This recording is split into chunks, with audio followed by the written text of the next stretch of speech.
A Lost Paradise by Andrew Lang. In the middle of a great forest, there lived a long time ago a charcoal burner and his wife. They were both young and handsome and strong, and when they got married, they thought work would never fail them. But bad times came, and they grew poorer and poorer, and the nights in which they went hungry to bed became more and more frequent. Now, one evening, the king of that country was hunting near the charcoal burner's hut. As he passed the door, he heard a sound of sobbing, and being a good-natured man, he stopped to listen, thinking that perhaps he might be able to give some help. "Were there ever two people so unhappy?" said a woman's voice. "Here we are ready to work like slaves the whole day long, and no work can we get. And it is all because of the curiosity of old Mother Eve. If she had only been like me, who never want to know anything, we should all have been as happy as kings today, with plenty to eat and warm clothes to wear. Why?" But at this point, a loud knock interrupted her lamentations. "Who is there?" asked she. I replied, "Somebody." "And who is I?" "The king let me in." Full of surprise, the woman jumped up and pulled the bar away from the door. As the king entered, he noticed that there was no furniture in the room at all. PG 63, not even a chair. So he pretended to be in too great a hurry to see anything around him, and only said, "You must not let me disturb you. I have no time to stay, but you seem to be in trouble. Tell me, are you very unhappy?" "Oh, my lord, we can find no work, and have eaten nothing for 2 days."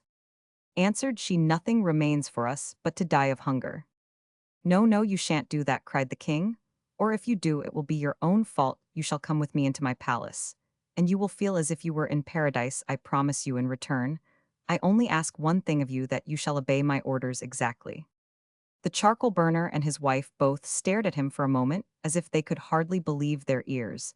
And indeed it was not to be wondered at. Then they found their tongues and exclaimed together, "Oh yes, yes, my lord, we will do everything you tell us. How could we be so ungrateful as to disobey you when you are so kind?"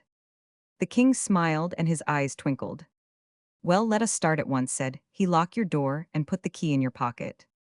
The woman looked as if she thought this was needless, seeing it was quite certain they would never come back, but she dared not say so, and did as the king told her.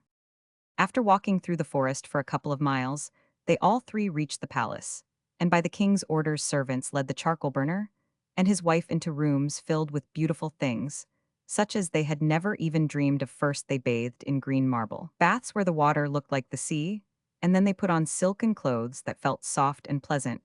When they were ready, one of the king's special servants entered and took them into a small hall where dinner PG 64 was laid, and this pleased them better than anything else. They were just about to sit down to the table when the king walked in. "I hope you have been attended to properly," said he, "and that you will enjoy your dinner. My steward will take care you have all you want, and I wish you to do exactly as you please. Oh, by the by, there is one thing you notice, that soup tureen in the middle of the table. Well, be careful on no account to lift the Roman 549. If once you take off the cover, there is an end of your good fortune." Then bowing to his guests, he left the room. "Did you hear what he said?" inquired the charcoal burner in an Austrican voice. "We are to have what we want and do what we please. Only we must not touch the soup tureen." "No, of course we want," answered the wife. "Why should we wish to? But all the same it is rather odd, and one can't help wondering what is inside." For many days life went on like a beautiful dream to the charcoal burner and his wife. Their beds were so comfortable, they could hardly make up their minds to get up. Their clothes were so lovely, they could scarcely bring themselves to take them off. Their dinners were so good that they found it very difficult to leave off eating. Then, outside the palace, were gardens filled with rare flowers and fruits and singing birds, or if they desired to go further, a golden coach, painted with wreaths of forget-me-nots and lined with blue satin, awaited their orders. Sometimes it happened that the king came to see them, and he smiled as he glanced at the man, who was getting rosier and plumper each day. But when his eyes rested on the woman, they took on a look which seemed to say, "I knew it," though this neither the charcoal burner nor his wife ever noticed. PG 65, "Why are you so silent?" asked the man one morning, when dinner had passed, before his wife had uttered one word. "A little while ago, you used to be chattering all the day long, and now I have almost forgotten the sound of your voice." "Oh, nothing." I did not feel inclined to talk, that was all. She stopped and added carelessly, after a pause, "Don't you ever wonder what is in that soup tureen?" "No, never," replied the man. "It is no affair of ours." And the conversation dropped once more, but as time went on the woman spoke less and less. and seemed so wretched that her husband grew quite frightened about her. As to her food, she refused one thing after another. "My dear wife," said the man at last, "you really must eat something. What in the world is the matter with you? If you go on like this, you will die." "I would rather die than not know what is in that tureen," she burst forth so violently that the husband was quite startled. "Is that it?" cried he. "Are you making yourself miserable? Because of that, why, you know we should be turned out of the palace and sent away to starve." "Oh no, we shouldn't. The king is too good-natured, of course. He didn't mean a little thing like this. Besides, there is no need to lift the lid off altogether. Just raise one corner, so that I may peep. We are quite alone. Nobody will ever know."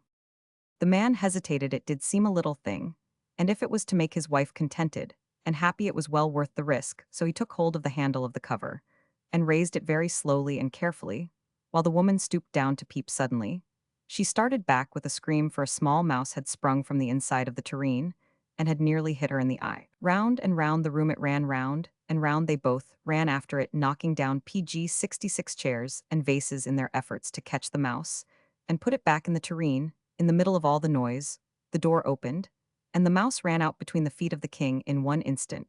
Both the man and his wife were hiding under the table, and to all appearance the room was empty. "You may as well come out," said the king, "and hear what I have to say." "I know what it is," answered the charcoal burner, hanging his head.